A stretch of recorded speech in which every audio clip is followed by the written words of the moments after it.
میرا نام حسیب ہے۔ میں اپنے خاندان میں خاصا خوش نصیب ثابت ہوا تھا۔ میری ماں نے اپنا زیور بیچ کر مجھے باہر پڑھنے کے لیے بھیجا تھا، مگر اس بات سے بے خبر تھا کہ میری اگلی زندگی کس قدر ناخوشگوار ہونے والی تھی۔ اس وقت میں الجھے بالوں کے ساتھ پریشان حال گندے جوتے لیے گھر کے اندر داخل ہوا تو میرے جوتوں کے نشان قالین پر داغ چھوڑ رہے تھے، مگر مجھ کو اب کسی چیز کی پرواہ نہ تھی۔ ڈرائنگ روم میں داخل ہوتے ہی میری نگاہ اندر کے منظر پر پڑی۔ اندر خوب رونق لگی ہوئی تھی۔ میری بیوی سرخ رنگ کے لباس میں بنی سمری ٹی وی دیکھ رہی تھی۔ چائے کا کپ اس کے ہاتھ میں تھا۔ اسے دیکھتے ہی میرے لبوں پر مسکراہٹ بکھر گئی۔ وہ نہایت حسین تھی۔ ایک بچے کی ماں بننے کے بعد بھی اس کے حسن میں کوئی کمی نہیں آئی۔ مجھے دیکھتے ہی اس نے مجھے اپنے پاس بیٹھنے کا کہا اور کچن کی طرف منہ کر کے آواز لگائی، شبو ذرا حسیب کے لیے بھی چائے لے آؤ۔ میں خاموشی سے اس کے ساتھ بیٹھ گیا۔ آج میرا دل بوجھل تھا۔ میری بیوی کو بھی میرے چہرے دیکھ کر کچھ اندازہ ہو رہا تھا، لیکن ادھر ادھر کی باتیں کرتے ہوئے وہ میرا دھیان بھٹکانے کی کوشش کر رہی تھی۔ وہ بھی میرے اندر کا دکھ اچھی طرح سے جانتی تھی، مگر وہ خاموش رہی۔ تھوڑی دیر گزری تھی کہ کچن سے چائے کا کپ لیے وہ باہر نکل آئی۔ اسے دیکھ کر میں چونکا، لیکن خاموشی سے چائے کا کپ میرے سامنے رکھ کر وہ واپس مڑ گئی۔ میری بیوی نے اسے شام میں پکائے جانے والے کھانوں کی ایک لمبی لسٹ تھما دی تھی۔ وہ سر ہلاتے ہوئے کچن کی جانب پلٹ گئی۔ راستے میں اس نے زمین پر پڑے ہوئے کھلونے سمیٹ کر میز پر رکھے۔ میری نگاہوں نے دور تک اس کا تعاقب کیا، لیکن میں مجبور ہو گیا۔ چائے کا کپ ہاتھ میں تھا، میں بھی غائب دماغی کے عالم میں ہی رہا۔ شام کا کھانا بے حد لذیذ بنا تھا۔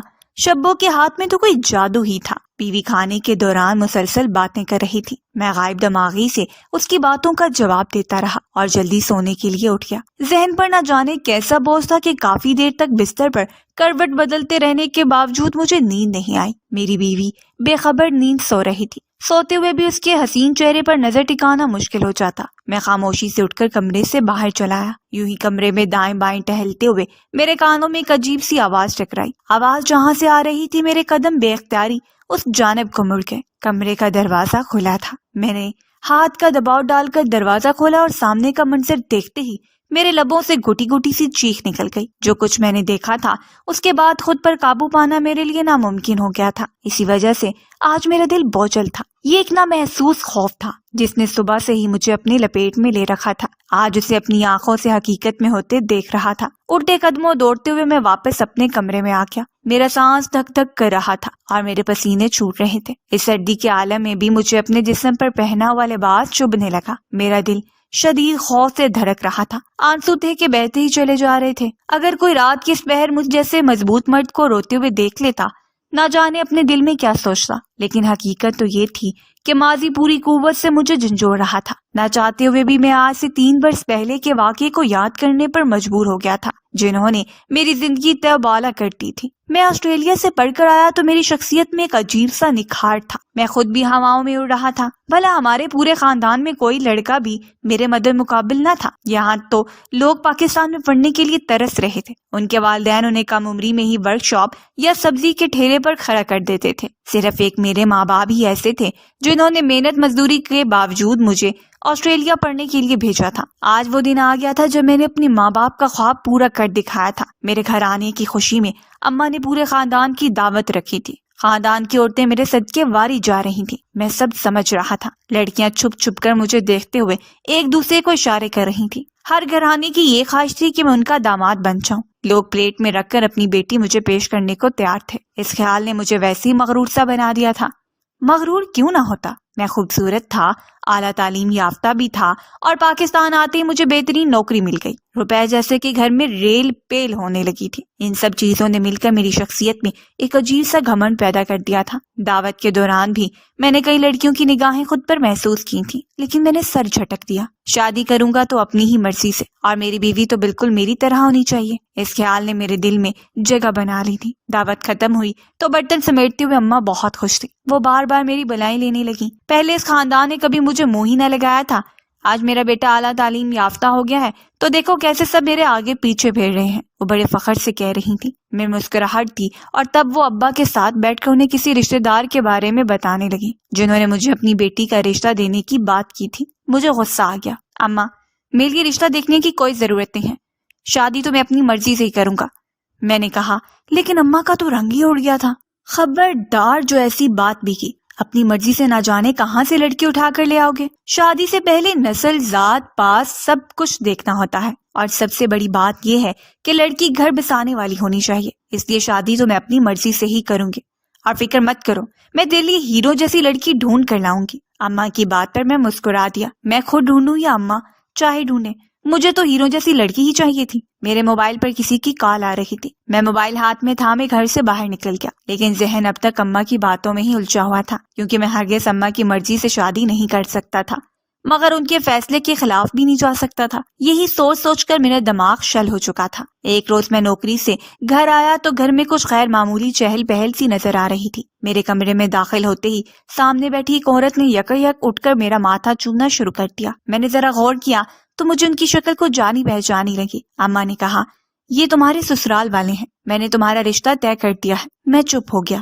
کیونکہ مجھے یقین تھا اماں نے میرے لیے اچھا رشتہ ہی تلاش کیا ہوگا، کیونکہ میرے پاس اور کوئی چارہ نہ تھا سوائے خاموشی سے ہاں کرنے کے، کیونکہ میں انکار کر کے اپنے باپ کا دل زخمی نہیں کرنا چاہتا تھا۔ پھر ایک بار بعد میری شادی کی تیاریاں شروع ہو گئی۔ میں دولہا بن کر سسرال گیا تو مجھے حیرانی ہوئی، کھانے پینے کی کوئی بھی چیز پیش کرتے ہوئے کوئی بھی نظر نہیں آ رہا تھا۔ آخر تھک ہار کر میں نے ساتھ بیٹھے اپنے سسر سے پوچھ ہی لیا۔ میرا سوال سن کر وہ خاموش ہو گئے۔ بیٹا، ہم نے تو پہلے ہی کہہ دیا تھا کہ ہم باراتیوں کو کھانا نہیں کھلا سکتے۔ تمہاری امی سے ہماری پہلے بات ہو گئی ہے، انہوں نے کہا تھا کہ وہ باراتیوں کو خود کھانا ہی کھلا دیں گے۔ انہوں نے عام سے انداز میں کہا، لیکن میرے اوپر تو جیسے پہاڑ ٹوٹ پڑا تھا۔ مجھے شدید غصہ آیا کہ یہ تو سیدھی سیدھی میری بے عزتی تھی۔ میرے ساتھ آئے ہوئے مہمان کھانے کے لیے دائیں بائیں دیکھ رہے تھے۔ میرا چہرہ سرخ پڑنے لگا۔ اپنے سسرال والوں کے خلاف اب یہ پہلی گرہ تھی جو میرے دل میں پڑ گئی۔ میں خاموشی سے اٹھا اور میں نے فون پر ایک جاننے والے کو کھانے کا کہہ دیا۔ تھوڑی دیر میں باراتیوں کا کھانا پہنچ چکا تھا۔ میں ماں سے پوچھنا چاہتا تھا، لیکن یہ وقت مناسب نہیں تھا۔ چلو کوئی بات نہیں، دلہن بنی میری بیوی کو میرے مد مقابل لا کے بٹھا دیا گیا تو میں نے خود کو تسلی دی، کیونکہ وہ لمبے قد کی تھی۔ اس نے چہرے پر گھونگھٹ گرا رکھا تھا اور میں اس کے سمارٹ وجود کو دیکھ کر سوچ رہا تھا کہ یقیناً یہ بہت حسین ہوگی۔ مجھے رخصتی کی جلدی ہونے لگی۔ تھوڑی ہی دیر بعد باراتی رخصت ہو کر شہر کے لیے نکل گئے۔ واپس پہنچتے پہنچتے میں رات ہو چکی تھی۔ میں بےتاب ہو رہا تھا، مگر اماں کو رسموں کی پڑی تھی۔ چھوٹی چھوٹی کئی رسوم کرتے کرتے انہوں نے رات کے 12 بجا دیے تھے۔ تھک ہار کر میں انہیں اشارے سے کہہ دیا کہ اب میں اپنے کمرے میں جانا چاہتا ہوں۔ میرے اشارے کو سارے لوگوں نے دیکھ لیا اور ہنسنے لگے، لیکن اماں نے میری بیوی کو کمرے میں لے جا کے بٹھا دیا۔ ان کے چہرے پر آج ایک عجیب سی مسکراہٹ تھی، جس کی کوئی وجہ مجھے سمجھ نہیں آ رہی تھی۔ مہمان کمرے سے رخصت ہوئے تو میں دروازہ بند کر کے پلٹا۔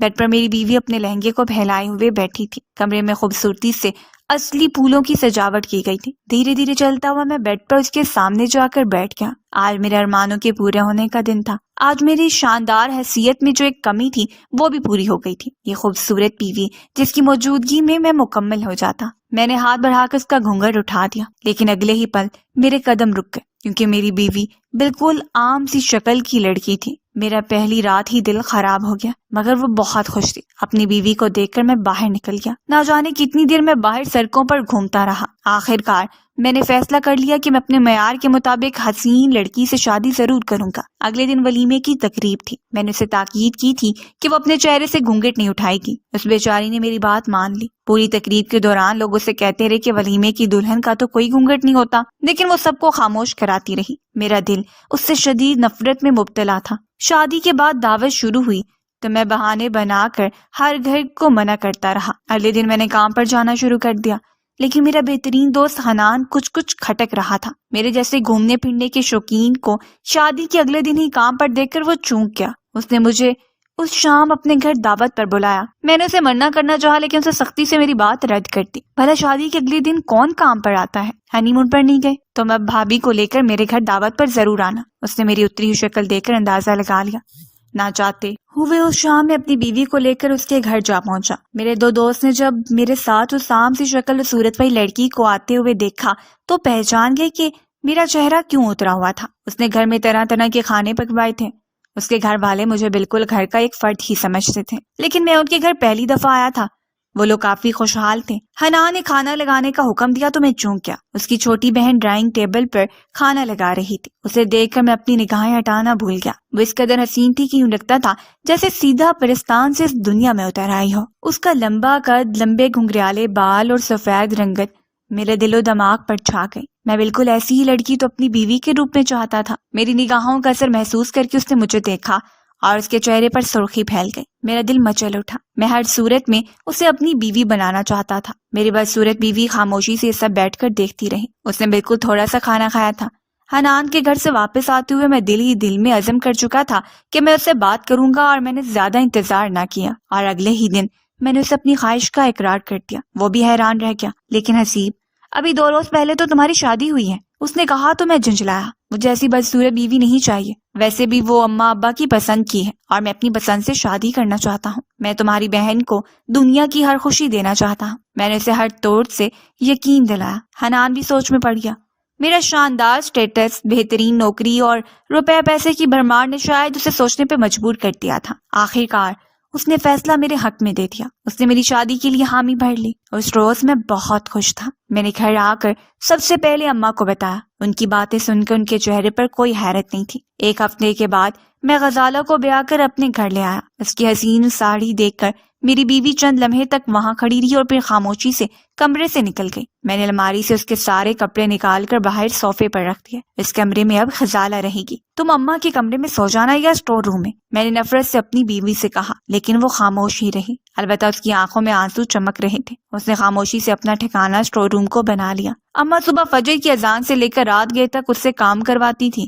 انہیں تو گویا مفت کی نوکرانی مل گئی تھی۔ بات بات پر وہ اسے روئی کی طرح دھتکار دیتی تھی۔ میں حیران تھا اپنی نرم مزاج اماں کا یہ روپ میں نے زندگی میں پہلی دفعہ دیکھا تھا، لیکن مجھے اپنی بدصورت بیوی میں کوئی دلچسپی نہیں تھی۔ اماں جو کچھ اس کے ساتھ سلوک کرتی مجھے کیا فرق پڑتا تھا؟ میں تو اپنی نئی زندگی میں مگن ہو چکا تھا۔ غزالہ فیشنیبل لڑکی تھی، جدید طرز کے کپڑے پہنتی اور میک اپ کیے رکھتی۔ اس کے حسن کو دیکھ دیکھ کر میں خوش رہتا۔ گھر کا ہر کام میری پہلی بیوی کرتی تھی، لہٰذا اسے کام کرنے کی بھی ضرورت نہ رہتی۔ شادی کے کچھ ہی عرصے بعد میں اسے ساتھ لے کر ہنی مون پر چلا گیا۔ پورے یورپ کا دورہ کرنے کے بعد جب میں واپس آیا تو مجھے پتا چلا غزالہ حاملہ ہو چکی ہے۔ میری زندگی مکمل ہونے والی تھی۔ میں بہت خوش تھا۔ بس ایک ہی الجھن تھی کہ گھر میں خاموشی سے چلتی پھرتی پہلی بیوی مجھے کسی سائے کی طرح چپکے سے لگتی تھی۔ وہ منہ سے ایک لفظ نہ کہتی اور میرے سامنے کئی دفعہ اماں سے وہ مار بھی کھا چکی تھی۔ اس روز بھی دودھ گر جانے کی وجہ سے اماں نے اسے چھڑی سے اتنا مارا کہ وہ پھوٹ پھوٹ کر رو پڑی، لیکن اس کے لبوں سے شکایت کا ایک لفظ بھی نہ نکلا۔ نہ جانے کیوں میرے دل میں بے چینی سی بھر گئی تھی۔ جب میں کام پر ہوتا تو اس کی شکایتی نگاہیں مجھے ہر جگہ نظر آتی۔ آج بھی میں اسی لیے جلدی واپس آیا تھا، اور اب رات کے اس پہر جو کچھ میں نے دیکھا تھا اسے دیکھ کر میں پھوٹ پھوٹ کر رو رہا تھا۔ میرا بچہ زور زور سے رو رہا تھا۔ میں نے اٹھ کر اسے دیکھا۔ غزالہ بے خبر سو رہی تھی۔ میں نے اسے ہلایا، بچے کے رونے کی جانب اس کی توجہ متوجہ کروائی، لیکن وہ کروٹ بدل کر پھر سو گئی۔ میں نے ٹھنڈی سانس لی۔ خوبصورت بیوی تو وہ ضرور تھی، لیکن اس میں سغراپا نام کو بھی نہ تھا۔ پوری رات بچہ روتا رہتا تو میں ہی اسے سنبھالتا۔ بچے کو فیڈ دے کے میں اس کمرے سے باہر نکل آیا۔ میرا رخ پھر سے اسی کمرے کی جانب تھا جہاں میں نے کچھ دیر پہلے وہ منظر دیکھا تھا۔ اب کی بار اسٹور روم کا دروازہ کھلا تھا۔ سامنے زرینہ جائے نماز پر بیٹھ کر پھوٹ پھوٹ کر رو رہی تھی۔ اماں ابھی تک اس کے سامنے ہی کھڑی تھی۔ وہ زرینہ سے کہنے لگی، مجھے تیری شکل و صورت دیکھ کر اندازہ تھا کہ میرا بیٹا تجھ سے کبھی منہ نہیں لگائے گا، اس لیے میں نے جان بوجھ کر اس کے ساتھ تیری شادی کی تاکہ تو میری ملازمہ بنی رہو۔ مجھے دیکھ کر اماں خاموش ہو گئے۔ شبو نے کمرے سے نکلنا چاہا، لیکن میں نے اس کا ہاتھ تھام لیا۔ رات کے اس پہر آپ میری بیوی کو اس طرح نہیں مار سکتی اماں۔ جو کچھ میں نے آج سنا ہے اس کے بعد یہ گناہ اپنے سر پر نہیں اٹھانا چاہتا۔ آج کے بعد شبو کو میں اپنی بیوی کی حیثیت دوں گا۔ یہ اسٹور روم میں نہیں بلکہ میرے دوسرے کمرے میں رہے گی۔ ان دونوں بیویوں کے ساتھ انصاف کا معاملہ کروں گا، اور آج کے بعد آپ میری بیوی کو کچھ نہیں کہہ سکتی۔ میں نے ہاتھ اٹھا کر اماں کو کہا، جن کے چہرے کا رنگ ہی اڑ چکا تھا، مگر نہ جانے کیوں مجھے دل میں ڈھیر سا اطمینان اترتا ہوا محسوس ہو رہا تھا۔ شبو کی آنسو بھری آنکھوں میں ایک عجیب سی خوشی تھی۔ اس کے چہرے پر مسکراہٹ تھی۔ میں نے غور سے اس کا چہرہ دیکھا۔ دوپٹے کے حالے میں اس کے چہرے پر معصومیت بکھری ہوئی تھی۔ وہ حسین نہیں تھی لیکن بدصورت بھی نہیں تھی۔ میں نے آہستہ آہستہ اس کا ہاتھ تھاما اور اسے اپنے کمرے کی جانب لے گیا۔